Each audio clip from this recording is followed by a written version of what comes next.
Estamos ao vivo. Boa tarde aos nossos ouvintes e telespectadores. Estamos novamente aqui na Taba TV com o programa Ecotaba, né? Hoje recebendo Lacerda de Matos, eu e a Laura, não é? Nessa quarta-feira, a última quarta-feira do mês de maio, hoje dia 25, e eu quero falar um pouquinho do Lacerda, porque o Lacerda é um jornalista, comunicador e especialista, uma porção de coisas. Ele é especialista em planejamento regional, em gestão de cidades, e ele já assessorou diversos municípios, né? O Lacerda, depois você vai falar o que você quiser desse seu trabalho, que é múltiplo, né? E aí é Campo de Goitacazes, né? Campos, e a Prefeitura de Quissamã também, você já deu assessoria lá, de São João da Barra, enfim, ele circula, a gente estava conversando antes do início do programa, e ele me dizendo quanta coisa ele faz. Eu fiquei pensando assim, como é que tem tempo? Eu acho que ele não tem tempo nem para dormir, eu imagino, porque ele vive de mala na mão, andando de um lado para outro. Não é mesmo? Estou exagerando, Lacerda? Então... Não é exagero, não, e eu agradeço assim essa apresentação que você faz de maneira tão carinhosa. Helena, e também cumprimentando a Laura, que é a minha xará, a Laura Lacerda, e a Cris, que está aí nos bastidores também, ajudando na parte técnica, essencial para o desenvolvimento dessa nossa atividade. Estou aqui na pontinha do Rio Paraíba, estou na foz do Rio Paraíba, cidade minha de domicílio, Campos dos Goitacazes, no norte fluminense, a 30 quilômetros realmente da foz do Rio. E voltei para a cidade depois de estudar fora, em outros estados, passei por São Paulo, passei pelo Paraná, e já estou aqui na cidade radicado há mais ou menos uns 40 anos, mas radicado de maneira de peão e pivô, né? Rodando o tempo inteiro e sem parar. A nossa formação, você já anunciou aí, nós nos formamos inicialmente na área de comunicação social, com especialização em jornalismo. Depois nós fizemos o curso de Direito, eu sempre digo que eu não sei se eu fiz certo, mas eu fiz Direito. E depois também tivemos a oportunidade de fazer um curso de mestrado que me deu uma bagagem de estrutura de conhecimento muito boa na Universidade Cândido Mendes, que foi esse curso de Planejamento Regional e Gestão de Cidades. Atualmente, de maneira resumida, relacionada diretamente às questões ambientais. Eu sou membro do Conselho de Administração da Associação Progestão da Bacia Hidrográfica do Rio Paraíba do Sul, no Rio de Janeiro, São Paulo e Minas Gerais. É a AGEVAP, que é a agência delegatária da Agência Nacional de Águas aqui no estado do Rio, e pelo trabalho que ela desempenhou nos últimos anos aqui no estado do Rio. Ela foi convidada também pela Agência Nacional de Águas para assumir uma área muito problemática do país, que é a Bacia do Rio Doce, em Minas Gerais, onde nós tivemos uma grande catástrofe ambiental, e nós já assumimos lá, junto com o IGAM, a gestão, né, dos projetos a serem executados na área lá da Bacia do Doce, que a gente pode falar um pouco lá na frente também. Fiz parte durante muito tempo do Conselho Estadual de Recursos Hídricos do Estado do Rio de Janeiro, em várias câmaras técnicas, dos quais nós tivemos que nos afastar por sermos o Conselho de Administração da AGEVAP. Como a gente trabalha com aprovação de recursos e de projetos, dos quais os comitês eles se beneficiam, e o próprio CERRI é formado em sua estrutura de maneira muito ampla pelos comitês, além de representações do governo do Estado e outras instituições empresariais, classistas e universitárias. Mas aí nós acabamos sendo eleitos lá no Conselho Estadual de Recursos Hídricos para sermos os representantes do Estado do Rio, uma Câmara Técnica muito estratégica do Conselho Nacional de Recursos Hídricos, que é a Câmara Técnica de Ciência, Tecnologia e Educação. Também fazemos aqui parte do Comitê da Bacia Hidrográfica do Rio Paraíba do Sul e do Conselho Municipal de Meio Ambiente. Então, essas atividades são as que estão diretamente relacionadas ao Rio Paraíba do Sul, além de outras atrapalhações aí que a gente faz. Não pode recusar convite. Olha só, Lacerda, eu, antes de dar a palavra a Laura, eu queria só lembrar que o Ecotaba foi criado em função dessa conferência que vai acontecer no Rio de Janeiro, em Niterói, agora em junho, da Clemarge. É uma sigla, mais outra sigla, né? E eu queria saber se em Campos, já que você é o campista agora mor daqui, se as pessoas estão sabendo da Clemarge, se elas estão acompanhando, se elas virão para a conferência, para o ato público que vai ser no Rio de Janeiro, a conferência vai ser em Niterói e o ato público vai ser na Praça 15. No dia 25 vai ser a conferência, no dia 29 vai ser o ato público o dia inteiro lá na Praça 15, porque 29 é dia de São Pedro, né? Então, vai ter barraquinhas, assim, tipo também festa junina, etc, etc. Eu queria saber se vocês estão por dentro e se vocês vão também privilegiar esse grande encontro. Alguns diretores do Comitê da Bacia aqui do Rio Paraíba do Sul, do Baixo Paraíba, eles já têm conhecimento disso, e a partir desses entendimentos que a gente está fazendo agora com você, Helena, a gente vai intensificar a divulgação desse material aqui na nossa cidade, aqui na nossa região, e vamos mobilizar a participação, sim, tanto do comitê e de outras instituições. Uma curiosidade também, Campos, a cidade de Campos ela instituiu uma das primeiras entidades privadas de defesa do meio ambiente no Brasil, o Centro Norte Fluminense para a Conservação da Natureza, ainda em 1976, quando isso era uma discussão que ainda não existia em larga escala aqui no Brasil. E essa discussão ela foi trazida hoje por um doutor da área ambiental que se tornou uma personalidade nacional, com mais de 30 livros publicados, que é o professor Aristides Arthur Sofiati Neto. Então, é uma liderança ambiental e preservacionista muito importante para a gente aqui na região. Ele é um verdadeiro ícone aqui na região, nessa área, e eu me comprometo com você a conversar pessoalmente com ele, se você quiser também que ele participe de alguma palestra, de algum debate, de alguma mesa redonda, eu acho que ele tem contribuições importantíssimas para dar no evento. Ótimo. Então, Laura, agora é com você.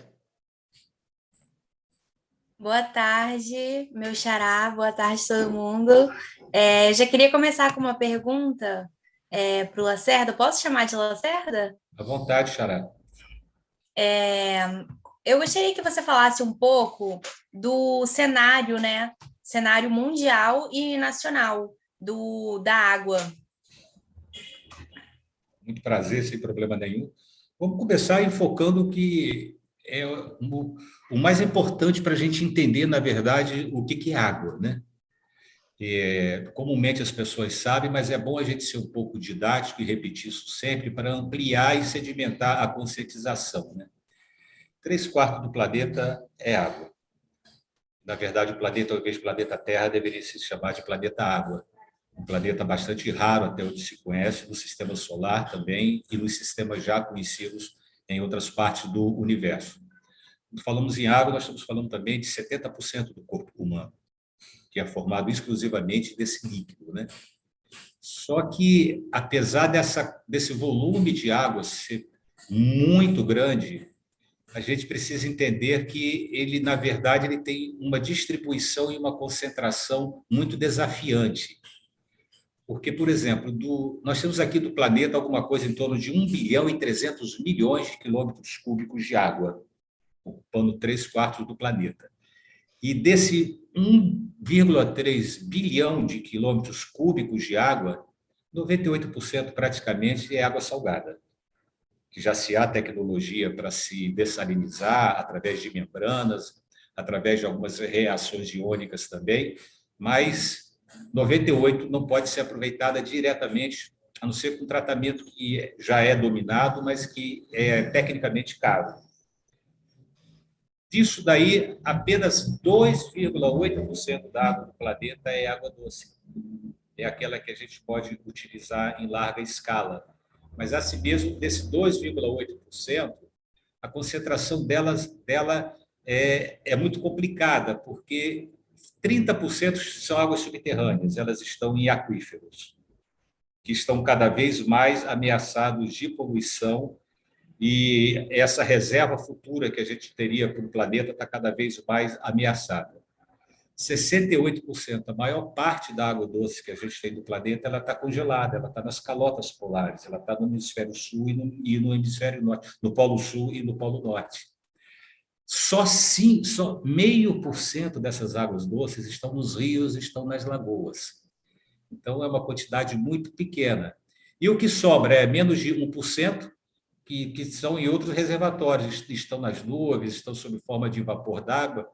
Então, ou seja, a gente está falando de um bem finito e que a vida de todo o planeta depende absolutamente desse tipo de recurso.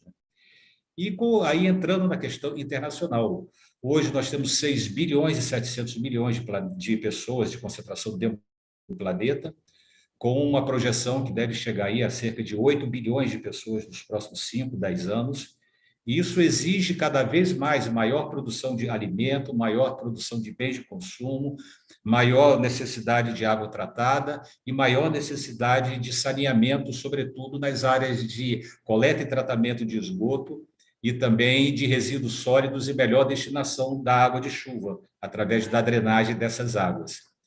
E justamente por isso, hoje existe uma grande disputa entre vários países de acessos a rios e a fontes de água, e muitos estrategistas militares que estudam as questões de relações internacionais, eles garantem que, se houver uma guerra em maior escala no planeta, neste século que a gente está vivendo, essa guerra não vai ser por petróleo, essa guerra vai ser por disputa de água. Então, é preciso a gente cuidar disso de uma maneira muito estratégica também. Algumas iniciativas estão sendo feitas, outras estão um pouco mais sedimentadas, mas o processo não tem andado como a necessidade do meio ambiente reclama. O relatório mais recente, por exemplo, da Organização das Nações Unidas, que estuda as mudanças climáticas, eles indicam que o planeta pode estar em uma trajetória quase irreversível, com alterações de ciclo de chuva, elevação de mares, eventos climáticos extremos, como furacões, secas, momentos de frio externo.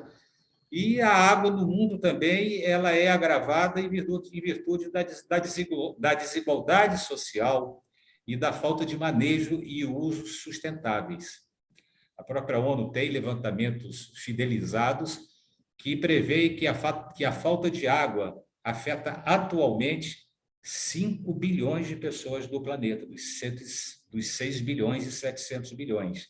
Afeta de maior escala ou de menor escala. E isso deve continuar até 2050. Então, isso é extremamente preocupante, porque a falta de acesso de água no mundo atinge atualmente a 40% da população.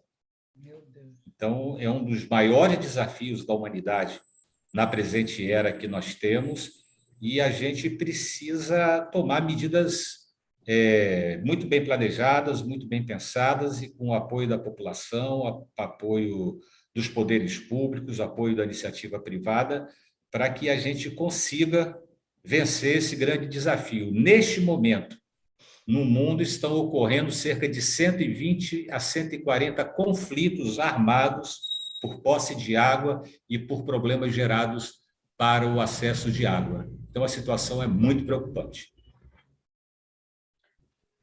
Laura? Lacerda, por que nós sabemos, né, que existem tantos problemas relacionados à água e também a saneamento, e por que as políticas públicas em relação a esses assuntos são tão ausentes?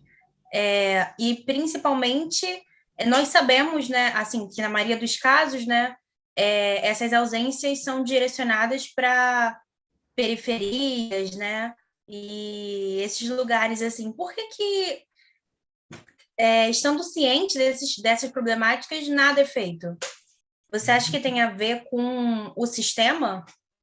Eu acho que a preocupação deveria ser maior ainda, não só pela questão ambiental, diretamente, intrinsecamente representada pela água, mas nós temos que nos lembrar que 70% da água do planeta ela é utilizada na produção industrial de bens de consumo. 20% é usado para a agricultura e o uso doméstico é de apenas 10%. Mas, ou seja, toda a economia, toda a geração de emprego, todas as ofertas que a gente precisa dependem desse recurso. Por isso que as atitudes elas devem ser de maneira muito mais firmes. Para você ter uma ideia, nós estamos discutindo hoje, no século XX, o assunto de saneamento que a Europa resolveu no começo do século passado. A partir de em torno de 1920, 1930, 1940, as nações mais avançadas já tinham equacionado. Nós estamos 100 anos atrasados nisso daí. E o que significa esses 100 anos de atraso que a gente tem? 41% das cidades brasileiras ainda sofrem com racionamento ou falta de água. Os dados também são dados credibilizados, são dados do IBGE, e o racionamento é constante para cerca de 23% dessas cidades, das cidades com problemas de abastecimento. E em 63% ainda ocorrem abastecimentos irregulares, abastecimentos intermitentes ou até o próprio racionamento. E em 13% ainda tem a questão da sazonalidade. Então, quando a gente encara que no Brasil 14% das residências ainda não tem água distribuída, tratada, chegando na sua casa, a gente vê a responsabilidade que nós, população, temos de pressionar cada vez mais, de nos conscientizarmos cada vez mais, a responsabilidade do poder público, que é o grande gestor dos entes federados do país, dos estados, dos municípios e das regiões. Em algumas, sofrendo problemas ainda gravíssimos, porque no Nordeste, por exemplo, desses 9 milhões e 600 mil brasileiros que ainda não têm acesso à água em suas casas, no norte do país estão 52%, no Nordeste do país estão 26%. E olha a disparidade social que isso existe. Enquanto no norte do país, 52,4% dos domicílios têm esse tipo de problema de acesso à água, e no norte, 26%, o sudeste, que é a região mais rica, esse índice está em 3%. O sul, 6%. E o centro-oeste em 9,1%. 9%. O que representa isso? Onde há maior concentração de riqueza e de produção de riqueza, o problema está bem mais contornado, o problema ele é muito menor. E isso trata-se de uma questão de discriminação social. Todos somos brasileiros, todos somos pessoas e todos somos humanos. Então, no Brasil, sobretudo, nós tínhamos alguns problemas legais, porque não se permitia, por exemplo, a atuação da iniciativa privada no serviço de água e de esgoto, nem de resíduos sólidos, e isso atrasou bastante a escala de universalização da água e do esgoto para todo o país. Isso atrasou não por falta de capacidade tecnológica, técnica e de pessoal das empresas públicas. O maior fator disso é porque as empresas públicas, ou elas são de economia mista, ou elas são órgãos estatais. E a cada troca administrativa dos governos, a cada 4 anos, a gente tem o fenômeno da descontinuidade administrativa. Os recursos dos estados e dos municípios também eles são insuficientes, o cobertor é pequeno para todas as necessidades que o Estado lhe deve subsidiar. E aí o setor de água e de esgoto também ficava penalizado em função disso. Mas o que aconteceu? Sobretudo a partir da criação da Agência Nacional de Águas, nós começamos a entender melhor toda essa realidade e disciplinar um pouco mais esse mercado. Tanto que o Brasil, a partir de 2007, teve uma lei de saneamento básico muito adiantada e estabeleceu um Plano Nacional de Saneamento Básico, conhecido também como Plan SAB. Esse Plan SAB ele vem em 2014. E ele estabeleceu metas a curto, médio e longo prazo, o que incluía, por exemplo, a universalização dos serviços de água, de esgoto e de coleta de lixo até o ano de 2033. Nós não vamos atingir essa meta em 2033. Com a entrada do setor privado, a gente talvez consiga antecipar de 2050. Mas a universalização desses serviços, o que significa a disponibilização desses serviços para mais de 80% da população, tanto de coleta correta do lixo, do coleta e tratamento de esgoto e distribuição de água com quantidade e qualidade, isso a gente considera tecnicamente uma universalização da água. Ela só vai chegar até perto de 2050. Isso se aumentar os investimentos que estão sendo feitos no setor. Nos últimos anos, por exemplo, o investimento que nós tivemos de água aqui no Brasil, ele estava aí na escala de 10 bilhões a 12 bilhões por ano. Só que com a entrada agora da iniciativa privada de maneira um pouco mais pesada, um pouco mais ampla, a gente vai catapultar isso daí e a gente pode passar a ter aí investimentos anuais numa escala de 20 a 25 bilhões. Então, é um problema, a sua pergunta, Flávio, é um problema político, ele é um problema social, ele é um problema de falta de conscientização e mobilização da própria população, e é uma questão econômica também.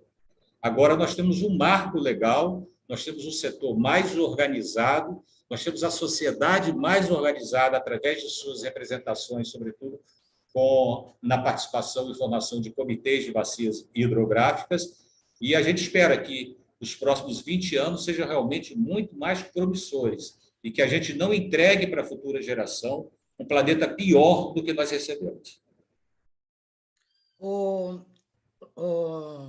Laura, agora é minha vez. Eu queria fazer uma pergunta assim, bem objetiva para o Lacerda.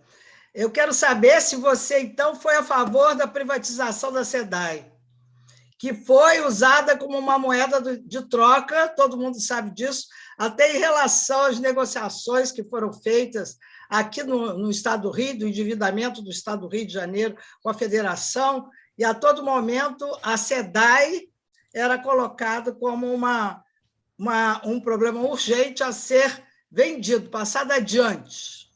Eu queria saber claramente se você foi contra ou a favor dessa privatização. Helena, nós não somos políticos, nós não temos pretensões políticas. A nossa atuação, toda a minha vida, de quase 50 anos de trabalho, sempre foi de uma maneira técnica, e mesmo de maneira técnica, já trabalhei diretamente vinculado, como você falou, a várias prefeituras da região. Eu já trabalhei em câmaras de vereadores também, eu já prestei serviço na Assembleia Legislativa do Estado, eu já prestei serviço para o Congresso Nacional, para a Câmara de Deputados. Tivemos uma atuação em instituições políticas muito grande, mas nós não somos políticos, nós somos técnicos, e assim nós queremos permanecer. E, objetivamente, respondendo à sua pergunta.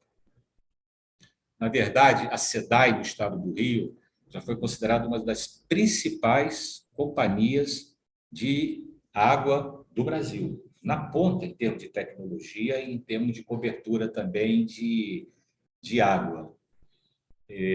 Mas, por exemplo, pessoas da SEDAI com o qual eu convivo diariamente, que já foram diretores da SEDAI, eles mesmos dizem que, na verdade, o nome SEDAI foi muito inapropriado, porque, na verdade, ela deveria ser conhecida como SEDA, Companhia Estadual de Distribuição de Água, porque os projetos de esgoto não eram executados, ou seja, a SEDAI não tinha expertise na área de saneamento ou não tinha recursos na área de esgoto suficientes para programas permanentes e contínuos.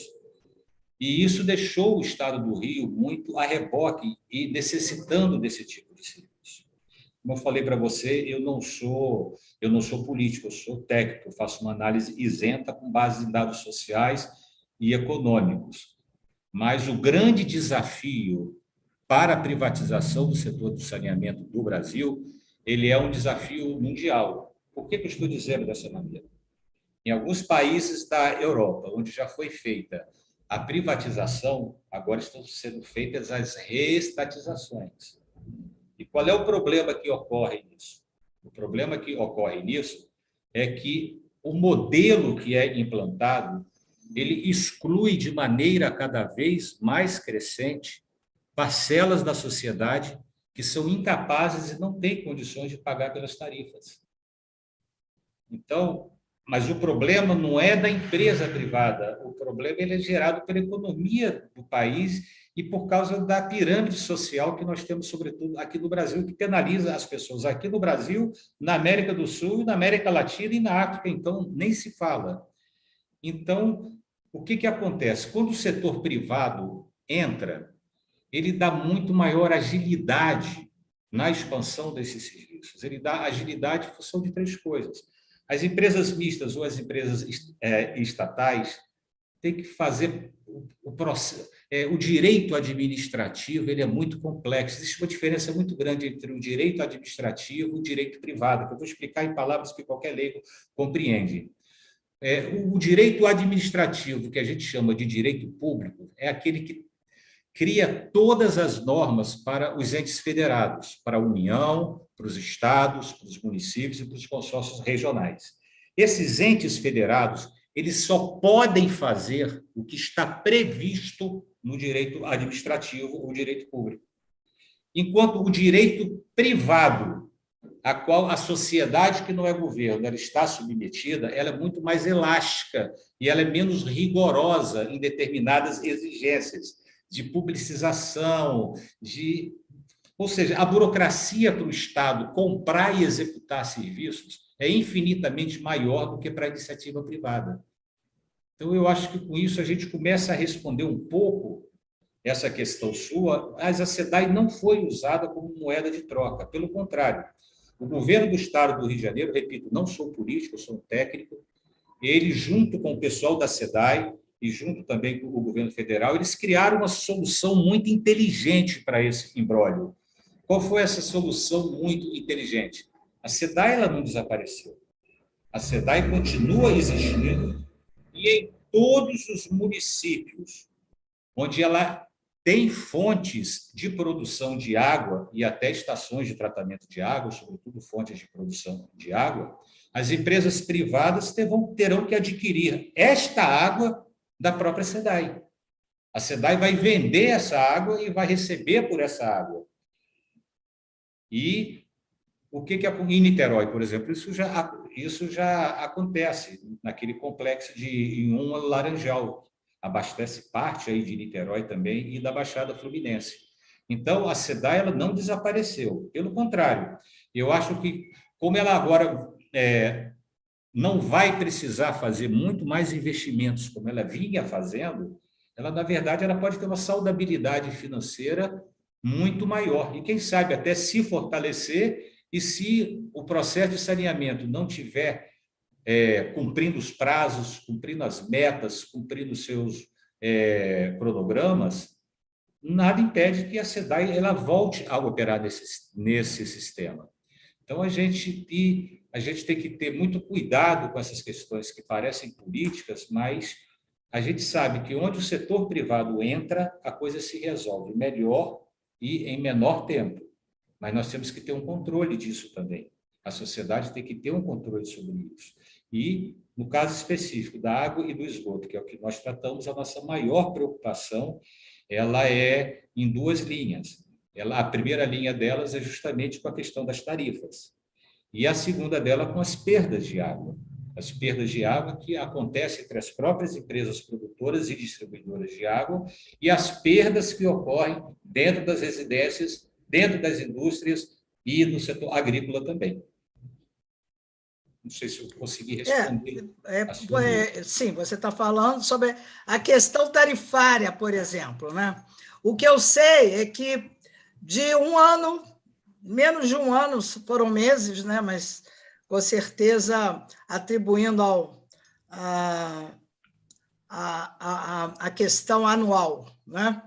A água, aqui em Niterói, porque eu moro em Niterói, e eu faço o controle da minha água, que eu só eu só gasto o mínimo da água, que vai para, eu não sei exatamente, 105 mil, eu não sei exatamente a metragem em litros. Mas, enfim, é aquele mínimo que faz com que a taxa seja a taxa mínima também do É os 10 consumo de metros água. cúbicos de água consumida É, por mês, ou isso. seja, 10 mil litros de água. É O que 10 mil significa aí litros, um né? consumo médio de 300 litros de água por dia. Pois é, eu só gasto dentro deste limite, religiosamente. Então, eu pagava sempre a mesma taxa. E agora essa taxa está quase 40% mais cara. Então, não é o que aconteceu. Eu gasto a mesma coisa e o pagamento é que aumentou. Entendeu? E eu faço esse controle ali, porque se tiver, por exemplo, faltando 5 dias, uma semana para o mês acabar, eu vou lá no meu hidrômetro medir, e aí eu digo, olha, suspendo tudo, não tem mais lavagem de roupa, não tem isso, não tem aquilo, tem que ser rigorosamente, porque eu acho que a gente tem que ter essa preocupação de gastar o menos possível, e eu acho que isso deve ser feito individualmente. E outra coisa também, outra questão. Existe uma educação ambiental? Existe campanha para se gastar menos água? Existe uma campanha para a gente fazer o reaproveitamento da água, de reaproveitamento da chuva? Eu não vejo nada disso. Então, se você colocou todas essas questões nos mostrando numa aula maravilhosa de como a água é importante internacionalmente e nacionalmente, e como nós temos esse privilégio de ser um país onde existem as maiores fontes de água, os maiores rios estão aqui, e os rios subterrâneos também, né? Então, nós deveríamos nos sentir privilegiados, e, no entanto, nós também temos problema de água. Então, eu acho que essa conscientização ela deveria estar a partir das escolas. E o que fazem as secretarias de cultura, seja a nível estadual ou municipal, ou mesmo federal? Eu não vejo essa insistência. E o que eu falo em relação à SEDAI, não sei se você conheceu o Ari Girota, que era da SEDAI, não sei se ainda é, conheceu, aqui de Niterói? Ele veio algumas vezes ao programa que eu tinha numa outra rádio e para fazer essa denúncia da privatização, porque, veja bem, é uma questão, para mim, lógica. Se você tem, em relação ao universo, um produto que é ambicionado por todo mundo, esse produto tem que ter o governante uma visão estratégica, ou seja, ele não pode estar na mão de qualquer um. Sabe? O meu princípio é esse, eu posso estar errada também. Então, como aqui é uma tribuna da liberdade, eu vou aceitar o teu ponto de vista e estou transmitindo o meu. Posso ser que eu esteja errada, pode ser que eu venha rever isso mais para frente, mas, por enquanto, eu tenho essa ideia de que há produtos estratégicos. E esses produtos estratégicos, aliás, você foi um que falou que muitos países que privatizaram agora estão retornando a uma estatização, porque estão vendo que é o momento de voltar o controle das mãos do Estado, que não acho que o Estado faça tudo certinho, bonitinho, não. Por que não faz? Porque não é o Estado. O Estado ele não é uma entidade espírita, ele é uma entidade concreta e ele tem que ter a participação dos cidadãos. Já falei demais. Vamos lá, Laura, com você agora. Vamos fazer algumas observações, são importantes as suas críticas, são importantes as suas considerações, mas a verdade é como a moeda, ela tem dois lados. Então, e as pessoas, normalmente, eles se posicionam diante de uma face ou de uma outra face. Vamos começar pela tarifa, por exemplo. Tá? O que acontece? Na verdade, quando você se refere a esse valor global de água você paga mensalmente, você não está considerando que são dois serviços diferentes. Um é o serviço de entrega da água, de uma distribuição de uma água em quantidade e quantidade. A água está lá disponibilizada para você usar até quando você quiser, até de acordo com a sua capacidade ou necessidade de uso. E o outro serviço que você paga é o serviço de, depois de você usar essa água, ela gera um efluente, que é o esgoto. Que é o esgoto, então, são dois serviços diferentes.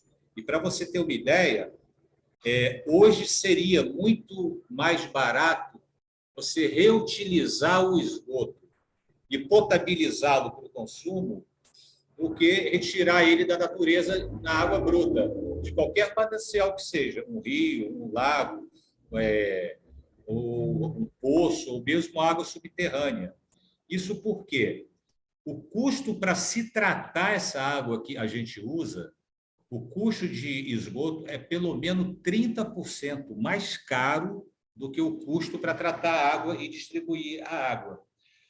Porque a gente não percebe muito isso, mas o que acontece? A legislação está cada vez certa, deve ser assim mesmo, rigorosa na questão da devolução do esgoto tratado para a natureza. As exigências são muito grandes. E esse esgoto ele tem que ser...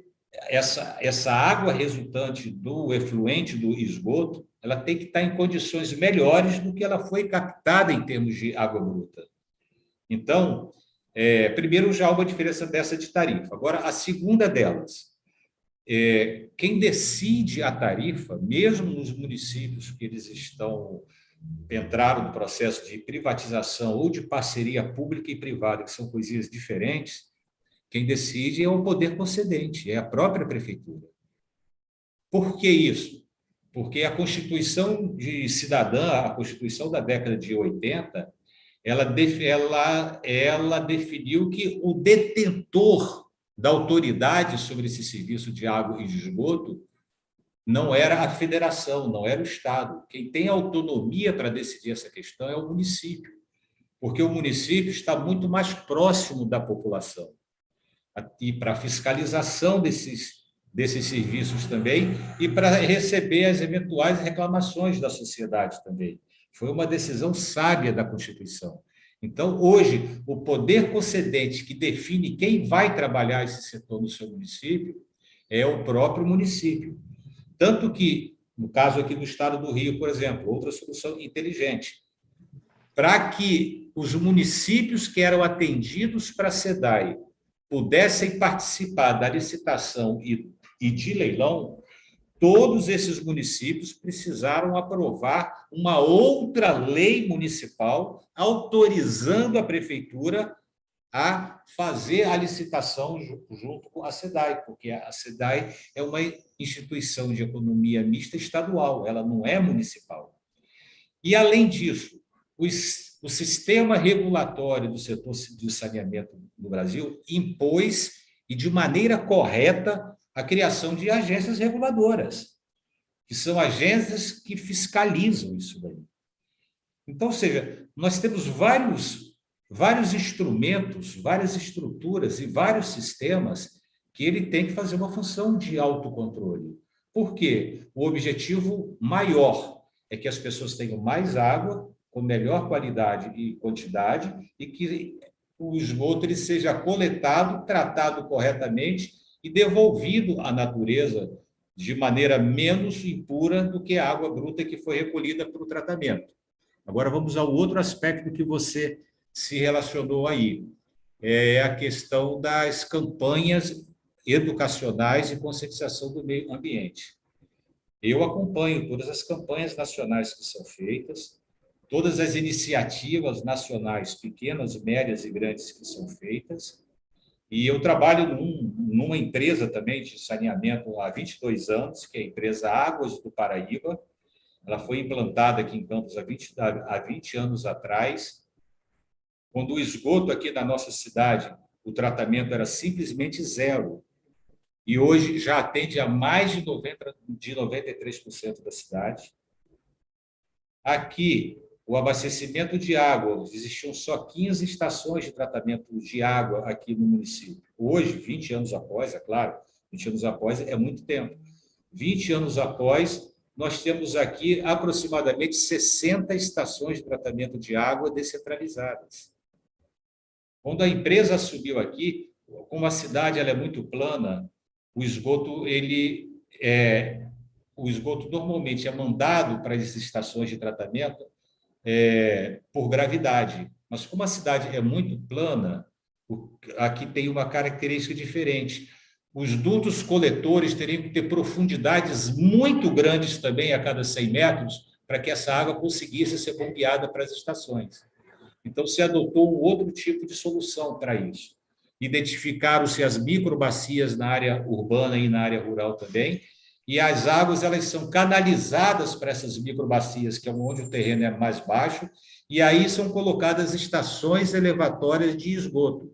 Quando a empresa chegou aqui e havia só a coleta de esgoto, uma pequena área do centro da cidade, que era despejado in natura do Rio Paraíba, existiam 15 estações elevatórias de esgoto. Hoje são 260. Então, a diferença é muito grande. E onde eu entro na questão do meio ambiente e nas campanhas? Eu sou responsável também pela área de comunicação social da empresa aqui, a quem essas campanhas estão diretamente vinculadas. As nossas campanhas, e a do Grupo Águas do Brasil, sobretudo, elas são permanentes e o ano inteiro. Para você ter uma ideia, a gente recebe, antes do período da pandemia, logicamente, nós temos uma estação de tratamento de água aqui, que é uma estação modelo para o Brasil. Ela produz 1.200 litros de água por segundo. O que significa isso? Ela enche uma caixa de 1.000 litros por segundo, sem parar, porque ela funciona 7 dias, durante 27 dias da semana, 24 horas por dia. Então, é uma estação modelo. Dessa estação, ela é toda automatizada, e o que acontece? A gente abre essa estação para visitação pública de estudantes, de pesquisadores, de associações de moradores, de clientes, de representantes classistas, e só essa estação de tratamento, para as pessoas conhecerem melhor o sistema de água, elas são 5, 6 mil pessoas por ano. Nós participamos de feiras rurais, de feiras agropecuárias, de feiras industriais, de feiras comerciais, nós participamos de bienais do livro, ou seja, nós vamos às escolas para fazer palestras educativas, nós ensinamos às crianças como fazer brinquedos e objetos utilizáveis em casa na base da reciclagem do que é descartado no lixo. Então, hoje, no Grupo Águas do Brasil, a questão do meio ambiente é uma questão prioritária. Nós tratamos isso como prioridade. Nós temos um regramento muito grande para isso e temos uma ação muito grande. E, infelizmente, não dá para conhecer tão detidamente como é que as outras empresas funcionam. Mas, por exemplo, a própria SEDAI, ela tem um patrimônio ambiental que ela está construindo, que ela já implantou, está difundindo, que é inestimável para o estado do Rio de Janeiro. E eu acho que a SEDAI hoje ela é responsável pela maior distribuição de mudas de plantas para o reflorestamento. E o reflorestamento, sem custo. E o reflorestamento é fundamental para a recuperação das nascentes. Porque se a gente não tiver reflorestamento, a água de chuva que cai no morro, por exemplo, ela vai direto para o rio, levando resíduos sólidos, assoreando o rio, destruindo a vegetação e também comatando as nascentes de água que existem nos próprios rios. Então, esse trabalho que a SEDAI faz é um trabalho exemplar e eu acho que tem outras empresas no Brasil também fazendo isso. Então, nós temos que ver sempre os dois lados da moeda. Agora, eu tinha um amigo meu, um poeta muito bom, o Luiz Sérgio Azevedo Santos, que ele tinha uma poesia, que um trecho de um verso eu lembro até hoje, porque eu me lembro sempre disso. Todo achado é de alguma perda. Então, para toda conquista, você perde alguma coisa. Para todo avanço, você perde alguma coisa. Tem que ver nos dois pratos da balança. Valeu a pena perder um pouco para ganhar mais aqui? Desculpa, eu estou sendo muito sincero com você e não estou fazendo nenhuma polêmica política. Eu só quero saber o seguinte, então, para a Clemarge, nós já temos boas coisas para mostrar. não vamos fazer uma conferência só para abordar pontos negativos. Já temos pontos positivos para demonstrar, por exemplo, o que está sendo feito na Bacia de Campos. Então, a gente já pode levar isso como um exemplo altamente satisfatório do que foi feito, de toda essa questão do meio ambiente, envolvendo as bacias hidrográficas na parte da Bacia de Campos. Posso Seria acrescentar interessante isso, algumas outras iniciativas também que estão sendo feitas, e aí a GEVAP tem tido uma participação importante nesse projeto, nesse processo. Agora, deixa eu só tentar resgatar um dado aqui para você, porque é um dado que é muito importante também, que é aquele outro lado da moeda que a gente se referiu. Além da SEDAI ainda deter todas as suas fontes produtoras de água, mesmo no processo de privatização, e esse belo exemplo dele de reflorestamento, a licitação do sistema de saneamento dos 4 blocos que o Estado do Rio, a SEDAI aqui era responsável por aproximadamente 70 municípios. Então, qual foi o entendimento adotado pelo governo? Vamos dividir esses municípios em blocos, de tal maneira, esses blocos que sejam contíguos, ou seja, limítrofes entre si, e de que maneira? Quem levar o filé também vai ter que levar o osso. Ou seja, porque é muito interessante você entrar num município que tem 400 mil habitantes, 200 mil habitantes. E como é que fica aquele município pequenininho com 20 mil pessoas, 30 mil pessoas e 50 mil pessoas? A SEDAI estava presente em todos eles, mas para a iniciativa privada, de repente, não é tão atrativo assim. Então, foi uma outra solução de inteligência. Muito importante, claro. Uma outra solução de inteligência encontrada pelo governo do Estado, com os técnicos da SEDAI também, para garantir o melhor possível para a sociedade. Então, independente desses aspectos, nessas licitações que foram feitas pela SEDAI, elas geraram uma receita direta para o Estado e para os municípios em torno de 25 bilhões de reais.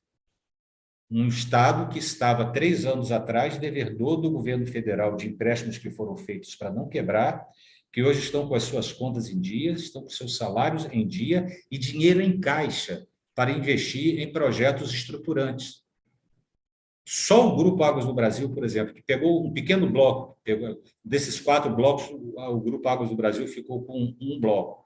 Só o Grupo Águas do Brasil vai gerar, nesses 17 municípios onde ele passa a administrar o serviço de água e de esgoto, são mais 5 mil empregos. Um problema que a gente tem no Brasil muito grande, que é a oferta de postos de trabalho. As outras empresas que venceram os outros blocos, elas devem totalizar alguma coisa aí em torno de 20 mil empregos. E são empregos permanentes, não são empregos sazonais. E a receita que se gera com tudo isso fortalece o Estado, permite ao Estado investir na área social e na área de estrutura. É por isso que eu falei, todo achado é de alguma perda. A gente tem que realmente pesar os pratos da balança. Vale a pena perder um pouquinho aqui para avançar muito mais aqui ou não vale? E participar ativamente do processo decisório. Laura, é com você agora. Lacerda, você faz parte do Comercias, né? Você poderia falar mais um pouco do papel que ele desempenha aí, a importância dele e a importância também do Conselho Estadual de Recursos do Estado do Rio de Janeiro, por favor? O Estado do Rio é um dos mais avançados no Brasil em termos de estruturação da participação da sociedade na decisão sobre as suas necessidades e interesses na área ambiental. O INEA, que existe até hoje, já vinha prestando um grande serviço nessa área também, mas com a consolidação do Conselho Estadual de Recursos Hídricos, essa realidade mudou para muito melhor, porque, primeiro, ele é participativo em ampla escala. Metade são representantes do poder público, de órgãos do governo do Estado e prefeituras, e a outra metade ela é composta por representantes da sociedade civil. através dos comitês de bacia hidrográfica e também através dos diversos segmentos industriais, entidades classistas, universidades, empresas técnicas. Então, ele é um conselho paritário, ou seja, e ele acaba definindo quais são as políticas públicas de investimento na área ambiental, sobretudo na área de saneamento do governo do Estado. Então, são, através de várias câmaras técnicas, câmaras institucionais, câmaras de águas subterrâneas, são 12 câmaras ou 10 câmaras que existem constantemente. São debatidas e discutidas todas essas questões exaustivamente, e isso permite não só oxigenar todo o processo, como se encontrar as soluções mais consensuais e que contemplam as maiores parcelas da sociedade. Então, esse parlamento que se tornou o Conselho Estadual de Recursos Hídricos é um dos exemplos do Estado do Rio para todo o Brasil. E ele foi formado também através de um modelo que foi implantado inicialmente na França, que era estimular realmente a representatividade da sociedade na participação dessas decisões na área ambiental e na área de saneamento, sobretudo, através das bacias hidrográficas, dos rios, sobretudo, porque os rios são os maiores abastecedores de água doce para os sistemas, e são eles também que normalmente recebem os maiores volumes desses descartes. Então, estruturalmente, ele está muito organicamente preparado. E aqui no Rio de Janeiro, por exemplo, nós tivemos a sorte de ter uma das primeiras na verdade, é uma empresa privada, mas ela é delegatária da Agência Nacional de Águas, que é justamente a Associação Pró-Gestão da Bacia Hidrográfica do Rio Paraíba do Sul, a AGEVAP, da qual nós fazemos parte do Conselho de Administração. O Conselho de Administração é formado só por 5 pessoas que acabam tendo que aprovar, em última instância, junto com a Assembleia dos Associados da AGEVAP, todos os projetos e destinações financeiras para o melhoramento do sistema de água e de esgoto, para campanhas ambientais. O orçamento da AGEVAP, por exemplo, para esse ano de 2022, ele está beirando aí em torno de 500 milhões. E a gente pode dizer, por um lado, satisfeito e, por outro lado, insatisfeito. Satisfeito porque esses repasses continuam sendo feitos crescentemente em função da responsabilidade que a AGEVAP já vem praticando a execução desses recursos todos os anos. Mas, infelizmente, sobram recursos, porque faltam projetos estruturados e bem feitos para poderem ser beneficiados por esse dinheiro. De onde vem esse dinheiro? Qualquer empresa pública e privada que ela retira água bruta de algum manancial, ela tem que pagar uma importância que a gente chama de outorga pelo uso da água. São geralmente alguns décimos de centavos por cada 1.000 litros de água que é retirado. Mas isso é um volume muito grande de recursos. E esse dinheiro todo que é recolhido das empresas privadas para o benefício da sociedade e do meio ambiente, ele vai para a Agência Nacional de Água e a Agência Nacional distribui para algumas agências delegatárias que ela tem no Brasil. No Brasil, são 24 agências delegatárias e também existem outras agências municipais, agências intermunicipais e empresas como a AGEVAP, que o que ela faz? Os comitês e o INEA decidem quais são os projetos prioritários para a utilização desses recursos, projeto por projeto, e, a partir daí, se dá toda a formalidade legal de repasses, controle e fiscalização desse dinheiro para ele chegar na sua ponta, para ter a sua destinação final frutífera, e alguns projetos são executados pelos próprios técnicos da AGEVAP. E isso deu uma dinâmica muito grande, tudo isso dentro de uma estrutura maior que é o CEIVAP. O CEIVAP é como se fosse a grande mãe de todos os comitês, porque ele tem uma representatividade maior. Então, olha só do Estado do Rio, o que a gente está comentando de estruturação do sistema hídrico que existe, do sistema de saneamento, e como a gente avançou nisso. O avanço dos últimos 20 anos é inacreditável. Então, nós temos o CI, nós temos os comitês de bacia, nós temos o CEIVAP, nós temos a AGEVAP, nós temos o INEA fortalecido, nós temos os municípios representados, os estados representados, a sociedade civil representada. E todos eles com eleições quadrienais. Todas essas estruturas passam por eleições por voto, por aprovação do seu serviço ou não, a cada 4 anos. Alguns comitês até em 3 anos. Então, a gente está progredindo muito nesse sentido. Isso é o outro lado saudável da moeda. Helena, eu sei que o que é ruim nos incomoda muito mais, porque tem que ser dessa forma. A gente, logicamente, tem que se sentir incomodado com aquilo que nos perturba, com aquilo que nos afeta, com aquilo que nos preocupa, com aquilo que nos traz mal. Mas nós não podemos deixar de olhar também para o outro lado da questão, os outros avanços que a gente está tendo. Então, vamos colocar os pratos da balança para ficarem bem equilibrados e continuar criticando o que tem que ser criticado e reconhecendo os avanços quando eles existirem. Claro. Você não acha que a Clemarge pode desempenhar um importante papel nesse momento? Eu acho que é uma estrutura e um instrumento que está sendo criado, está sendo fortalecido e vai ser revigorado com essa Conferência Estadual do Meio Ambiente, que vai dar uma projeção ainda muito maior ao trabalho que vocês estão realizando. E eu peço para vocês, participem também dos outros movimentos que existem no Estado do Rio de Janeiro nesse sentido, porque a força de vocês é muito importante para esse movimento.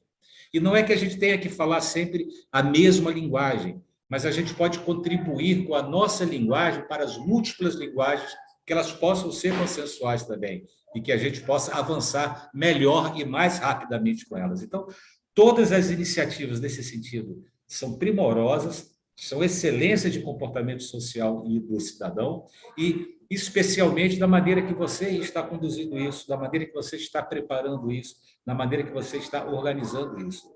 E faço um convite já para você. Nada te impede também que você passe a ser uma associada da AGEVAP, tenha seu poder de voto e de decisão desses projetos, das assembleias que aprovam todos esses projetos.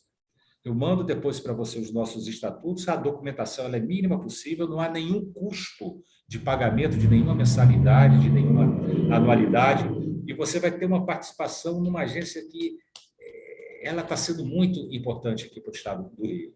Tão importante, eu me referi isso no comecinho, que a Agência Nacional de Águas, reconhecendo o trabalho e a excelência do serviço prestado pela AGEVAP, convidou a AGEVAP para assumir a bacia do Rio Doce, que é uma das áreas mais problemáticas de Minas Gerais, onde a gente enfrentou grandes catástrofes ambientais nos últimos anos. E é uma bacia tão grande que ela começa em Minas Gerais, mas ela termina no Espírito Santo, porque o Rio Doce, que nasce em Minas, ele vai até... O trajeto para o norte. E essa mudança foi tão grande que nós tivemos que fazer uma reestruturação na AGEVAP. A AGEVAP antes só tinha um diretor-presidente, e hoje a AGEVAP ela tem que ter um diretor-presidente, um diretor para o Rio de Janeiro e outro diretor só para Minas Gerais. Então, e é um desafio muito grande para a gente. O Conselho de Administração continuou o mesmo, só com 5 pessoas. Então, ao lado do IGAN, lá, não tem dúvida nenhuma, o trabalho desenvolvido pelo presidente da AGEVAP, o André Marques, com uma larga experiência na área de saneamento, é um trabalho reconhecido por todas as autoridades em todo o país. Ele tem um doutorado na área de resíduos sólidos na Alemanha, mas a capacidade de gestão e de liderança de processo que ele tem, ele deu uma outra vida para a AGEVAP. Eu estou lá, eu sei disso, eu participo disso, cobro muito, agora merece o aplauso e o reconhecimento da sociedade. O Lacerda, olha, antes de terminar o programa, eu queria que você falasse... Não, ainda tem um tempinho. Que você falasse sobre a foz do Rio Paraíba, né? Você já mencionou essa questão da salinização e como é difícil, porque eu estava achando que essa tecnologia de dessalinização da água seria uma saída aí para o futuro da humanidade, mas isso ainda é um projeto ideal, né? que ainda pode demorar anos para ser concretizado. E eu queria que você falasse sobre lá a Tafona, a Foz do Rio, Paraíba, enfim. Eu Não falo se sobre isso, esqueça de sim, mencionar mas essas. seria uma falta minha, depois de ter falado tudo isso, se eu não citasse nominalmente os comitês que existem no Estado do Rio, por suas respectivas regiões geográficas. Eu estou falando hidrográficas. Eu estou falando isso para cada pessoa, cada população de cada município se identifique com esse comitê, saiba que ele faz parte desse comitê. Então, eu estou falando do Comitê da Bacia Hidrográfica da Baía de Ilha Grande, estou falando da Bacia Hidrográfica do Guandu, do Médio Paraíba do Sul, do Rio Piabanha e as bacias dos rios Paquequera e Preto. Estou falando também da região hidrográfica da Baía de Guanabara e dos sistemas lagunares de Maricá e Jacarepaguá. Estou falando também do Comitê das Bacias Hidrográficas das Lagoas de Araruama, Saquarema, Rio São João e Una. O Comitê da Bacia Hidrográfica dos Rios, o Comitê dos Rios Macaé e Rio das Ostras e o Comitê do Baixo Paraíba e Itabapoana, do qual eu faço parte. Agora, vamos para a Foz. Eu acho que você falou mais de 9, né? Não são 9? São 9. Você falou tanta coisa que eu acho que passou de 9, hein? Não, tem 9, você pode registrar aí. Tá bom. E é porque alguns têm nome de vários rios juntos e sistemas diferentes. Tá. Talvez dê essa impressão. Agora, vamos compreender o que está havendo na foz do Rio Paraíba do Sul. Sem o Rio Paraíba do Sul, o Rio de Janeiro não teria água para beber. Estou falando da região metropolitana do Rio de Janeiro, estou falando da capital, 6, 8 milhões de pessoas. Porque o maior aporte que o Guandu recebe de água para tratamento da estação do Guandu, ela vem do Rio Paraíba do Sul. Então, o que aconteceu? Com essas grandes oscilações climáticas, essas grandes alterações aí de precipitação de chuva, período de seca e de estiagem, houve uma disputa muito grande da água do Rio Paraíba do Sul, inicialmente pelo estado de São Paulo, que passou por situações dramáticas em 2015, num processo que a gente via todo dia na televisão, lia nos jornais, via nas emissoras de rádio, via na internet, as suas represas cada vez mais sem água, e algumas já chegando em pontos que nunca chegaram em toda a sua existência. Então, através de uma negociação política entre os agentes políticos com a intervenção do governo federal, o governo do Rio, de São Paulo e de Minas Gerais, chegou-se ao entendimento de cotas mínimas que deveriam ser mantidas no Rio Paraíba, desses respectivos estados, e as metas de armazenamento de água para cada um. Porque o Rio Paraíba, por exemplo, ele abastece a 140 municípios desses 3 estados. É o nosso principal sistema de abastecimento de água desses 3 estados. Então, essas decisões foram feitas e, em função de São Paulo, o Rio de Janeiro teve que passar a receber menos água. Eu não vou entrar em detalhes volumétricos aqui, senão a coisa ficaria muito técnica. O mais importante é a compreensão do cenário. O Rio de Janeiro continuavam as mesmas em termos de água e com crescimento demográfico. E aí também tinha que se cuidar das barragens, das 4 barragens que existem no território fluminense, que seguram as águas para os municípios que estão em seu entorno. E tudo isso provocou uma redução na vazão do Rio Paraíba do Sul para a Foz, para onde ele vai para o mar, onde ele se encontra no mar, brutal. A redução, em algum momento, ela chega a ser de 60%. Então, a foz é o quê? A foz é o ponto onde o rio se comunica com o mar. Todo rio corre para o mar. A gente sabe disso pela mecânica hidráulica e hidrológica. Mas o rio, para entrar no mar, ele precisa chegar com força também, porque o mar tem a força contrária, a força da oscilação da Terra e a força da gravidade, que empurra a sua água também, faz a formação de ondas e atenua os choques nas praias e nos continentes. E o que acontece? Com a água chegando cada vez menos, e a água traz areia. o rio foi sedimentando mais areia. Então, ele perdeu mais caixa, mais altura de água, e a água passou a se movimentar de maneira menos veloz. Então, menos água e a água indo para o mar de maneira menos veloz, a língua salina, a água do mar, ela é veloz, a língua salina, a água do mar, ela entra, e aqui em São João da Barra, que é o município onde desemboca o Rio Paraíba, nós tivemos a língua salina chegando a 20 quilômetros para dentro do rio. Isso inviabilizou, entre outras coisas, que a principal fonte de abastecimento de algumas praias da região não fosse mais, elas foram inutilizadas. Além disso, por um problema continental que existe no Brasil, na Foz tem um grande movimento de areia e de terra que já sepultou 15 ruas e mais de 3.000 casas que desapareceram, que o mar tomou de volta. Então, foram consequências muito grandes que teve aqui. E isso precisa ser melhor equacionado. Existem discussões que ainda não têm conclusões, mas provavelmente se precisa pensar no sistema de barramento de água do Rio Paraíba do Sul, aqui próximo à foz dele, não só para garantir água para os municípios a montante, como para a própria São João da Barra. Existem vários projetos sendo avaliados e várias alternativas. E também por quê? Porque aqui na Foz do Rio, no limite de Campos com São João da Barra, está ocorrendo hoje o maior investimento portuário do hemisfério sul, que é o Porto do Açu. São 3 termoelétricas, fábrica de automóveis, exportação de minério de ferro, ferrovias.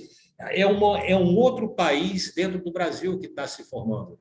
A dimensão dele é muito grande. Para você ter uma ideia, eu encerro por aqui, porque o nosso tempo está chegando realmente ao final, a cidade de Campos tem 500 mil de habitantes. Para a cidade é suficiente a produção de 1.200 litros de água por segundo.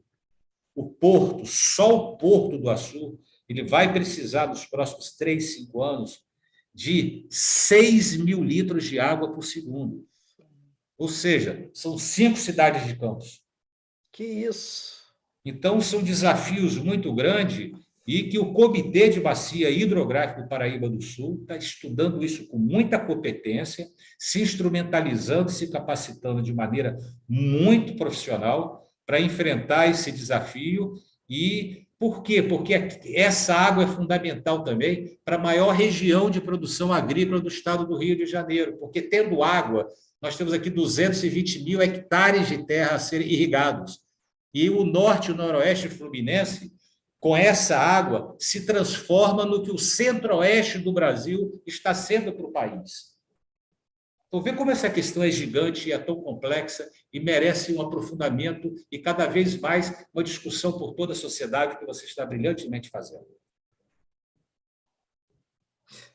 Mas agora você me deixou sem fôlego, porque no final do programa você me trazer um problema dessa magnitude, olha, encarar de frente, chorar. E tratar de uma maneira acertada. É o que Tudo tem solução, só não tem solução para morte. O que a população, só quero saber o seguinte, a população de Campos está sabendo de tudo isso? Em maior ou menor grau, né? Porque, infelizmente, o nível educacional do Brasil ele ainda é muito baixo. Você talvez não saiba disso, mas nem 5% da população brasileira tem curso superior. O índice de analfabetismo ou analfabetismo funcional, ou seja, pessoas que não conseguem entender o que leem, não conseguem fazer as operações básicas de matemática, chega a 30%. O índice de evasão escolar do segundo grau é uma coisa... Então, a questão do meio ambiente é muito importante, mas a questão da educação é um problema muito maior. O desafio para a educação é muito maior. Mas não podemos desistir. Nós temos que fazer o que você está fazendo. Eu sei, Lacerda, mas olha só. Eu vejo que o estado do Rio é um estado que fica assim, a meia boca, vamos dizer.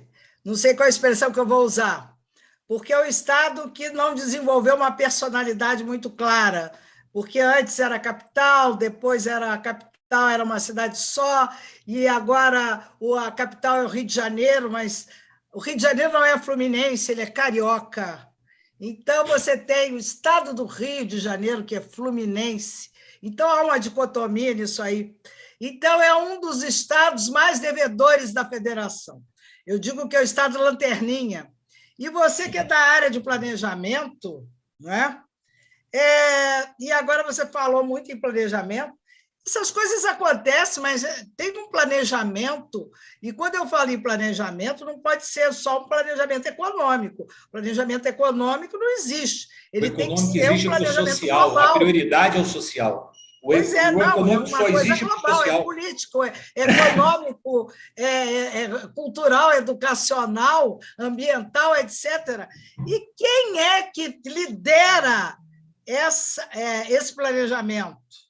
Os economistas foram chamados, só os economistas, porque, olha só, já houve vários outros projetos que foram por água abaixo e que não aconteceu nada. Pelo contrário, andou para trás. Então, quando você está me falando numa coisa dessa magnitude, e eu entrevistei outro dia o Adacto, acho que você conhece, não conhece? O Adacto, lá da UERJ. Lembrado, sinceramente. E uma coisa que ele gosta muito de dizer, olha, as questões, as soluções dos problemas, às vezes, eles são muito mais simples, mas nós temos uma mania grande de sermos grandes, até porque o Brasil é um continente, né? É um país de expressão de territorialidade continental, né? Então, e selado assim até pela época militar, né, do Brasil, só havia obras faraônicas. Então, nós ainda temos um pouco essa mania de querer ser grande em tudo, de projetos muito grandes, mirabolantes, incríveis, e aí, às vezes, a gente dá com os burros na água. Né? Quantas estradas que começaram e ficaram no meio do caminho, né? Na época. Se me permite, assim, sobre isso agora que você falou, a gente sempre usa esse tipo de exemplo. É claro que o Estado do Rio é uma vítima enorme do seu processo cada vez mais crescente de empobrecimento cultural e empobrecimento político também. Mas as coisas aqui eram tão megalomaníacas e pouco olhando para o interior, que, por exemplo, os dois principais jornais que eram circulados no Rio de Janeiro, no estado do Rio de Janeiro, era o Globo e o Jornal do Brasil. Enquanto em São Paulo, os dois maiores jornais eram a Folha de São Paulo e o Estado de São Paulo. Então, o Estado do Rio acabou sendo vítima da sua grandeza política, mas a sua pequenez social. E viveu em torno de ser a capital federal e, por isso, atraiu a intelectualidade para cá e atraiu para aqui a força econômica também desse Brasil. Mas as circunstâncias mudaram. A dinâmica da sociedade alterou isso de maneira muito grande. E o Rio de Janeiro de hoje, você sabe, eu tenho 60 anos, é totalmente diferente do Rio de Janeiro que nós conhecemos na década de 70. A vitalidade do Rio de Janeiro, aquela sociedade vibrante que tinha, aquela infraestrutura, os teatros, os cinemas, os restaurantes. Claro. Perdemos tudo. Uma decadência, né? Implícita uma decadência. Né? Só não podemos perder essa vontade de lutar e essa vontade que você está demonstrando. Sim. Não, eu agradeço porque você entrou com tanta coisa. Fervilhante, fervilhante. Então, eu acho que a gente tem que levar isso, né, para a Clemarche. Né? O que é esse novo campus, né? Campus dos Goitacazes. Aliás, meu pai era campista. Eu conheço mal o campus, fui lá umas 2 ou 3 vezes, mas ele era de Campos. Então, eu tenho intimamente um sentimento, né, emotivo em relação a Campos. Gostaria que desse certo. Né? Campos foi cogitada várias vezes para ser a capital do estado do Rio. E só deixou de ser no século XIX, quando, por pouco tempo, a capital foi Petrópolis, porque as forças políticas do Rio de Janeiro achavam Petrópolis mais próxima geograficamente. Senão, Campos, o estado do Rio teria como que seria o estado do Rio de Janeiro e a capital seria em Campos. Campos tem uma história belíssima, que depois a gente vai trocar. Claro, mas eu acho importante é isso. E a gente trazer no programa tanta novidade e tanta controvérsia também, né? Porque claro. o De mundo, maneira como você elegante, falou, é de maneira feito de controvérsia, respeitosa. né? Os dois lados da mesma moeda. Eu gosto muito dessa expressão também, os dois lados da mesma moeda, porque é isso que acontece o tempo inteiro, essa dicotomia, né, que a gente tem que resolver e tem que sintetizar, né? Tem que haver uma síntese disso tudo, né? Porque a gente vive as contradições, não é? E você permite esse espaço. Eu estou inteiramente à vontade com você, que eu conheci recentemente. Que ótimo! Sem nenhuma preocupação, sem nem nada. Eu só agradeço por você ter me recebido dessa maneira tão carinhosa, permitir que eu falasse tanto e me desculpe por algum excesso. Agora, continua. Não. Eu prefiro o excesso do que uma pessoa contida, que tem medo de falar. É verdade, a gente que agradece. Não é? Só vou fazer um agradecimento especial. Laura, parei demais, Laura. Só vou fazer um agradecimento especial, e a Helena sabe por quê. Eu não posso deixar de agradecer a minha amada Dulce Tupi. Uma das mulheres mais valorosas que existe no estado do Rio, uma senhora, já é uma pessoa que está perto dos 80 anos. Para onde eu vou nesses eventos nacionais de meio ambiente, ela está participando. Essa voz ativa que ela tem, essa voz presente que ela tem e essa liderança feminina que ela exerce. Eu também sou companheiro dela na direção do Sindicato dos Jornalistas do Estado do Rio de Janeiro. Dulce, para você, um beijo e muito obrigado por você ter indicado, embora imerecidamente para mim, a oportunidade de participar desse importante debate, dessa importante entrevista, para contribuir com cada vez mais o nosso meio ambiente. Agora, eu não quero terminar sem deixar a Laura falar um pouquinho, porque eu acho que eu... Ô, Laura, você me desculpe de ter falado tanto. Ele me levou a isso. Só fiquei aqui aprendendo. Mais do que falar. O meu xará, eu só queria agradecer mesmo todo o conhecimento que o Lacerda trouxe, todos os dois lados, né, da moeda, pela contribuição aqui. Muito obrigada. Vou te revelar um detalhezinho que talvez você não saiba, familiar, mas não é segredinho, não. Poucos sabem. Eu estudo um pouquinho também de genealogia, né? E os lacerdas, eles são uma única árvore com vários galhos. E o nome deles decorre de lacerda, que, na verdade, a cerda é um pelo, porque todos os lacerdas, no começo da formação desse clã na Espanha, todos eles nasciam com um tufo de pelos em alguma parte do corpo que não era na cabeça. Por isso que eles depois entraram para a história com o nome de Os Lacerda. Olha! Uma curiosidade genealógica. Que legal, não sabia. Maravilha, hein? Lacerda! Laura Lacerda, LL. Eu tenho um perigo desse, não sei se você tem. O meu é das costas. Se ela for legítima, ela tem, hein? Laura? Eu acho que não sou legítima. Ela não é legítima, tá vendo? Ou é só os homens? Lacerdas homens. As mulheres também. Agora, se orgulhe também que os Lacerdas já produziram alguns dos maiores abolicionistas do Brasil, como Luiz Carlos de Lacerda, um jornalista que enfrentava os proprietários rurais, tirava escravos da escravidão. Eu tenho a história dele, eu vou mandar para você, você manda o seu endereço para mim, você vai conhecer um lado dos Lacerdas que você não conhece também. E o Carlos Lacerda também. Tá ótimo, quero ver. Não pode esquecer do Carlos Lacerda também, bem controverso. Né? Do polêmico Carlos Lacerda, que já foi até comunista, hein? Até comunista. Depois se transformou naquilo. Contraditório, não? Os dois lados da moeda, dos Lacerdas. Os dois lados da moeda, hein, Laura? Os dois lados da moeda, os Lacerdas têm, né? Os dois lados. Então, adorei a conversa. Estamos aí foi muito bom. O Adelfran, e teu nome é Adelfran? É difícil falar, né, Adelfran? Isso é a junção do nome dos avós, o que era comum, e dos antepassados, Adélia e Francisco. Aí juntaram o nome Adelfran.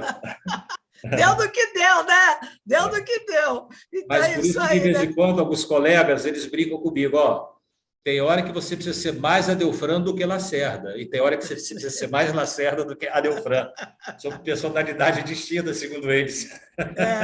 Mas, olha, o Lacerda, eu costumo dizer que a gente pode perder tudo, menos o bom humor, né? Claro. Então, vamos discutir, vamos brigar, mas e vamos nos abraçar. Vamos nos unir. Né? E vamos nos abraçar. Vamos nos abraçar e fazer desse país uma nação. Né? Eu acho que é essa questão fundamental que subjaz, que está aqui nos empurrando, né, para ir além. Não é isso? Então, muito obrigado pela sua presença, pela sua simpatia, sua energia, tá bom? Muito obrigado. Eu vou falar muito obrigada. Com a Dulce, que eu gostei muito de você. Muito obrigada.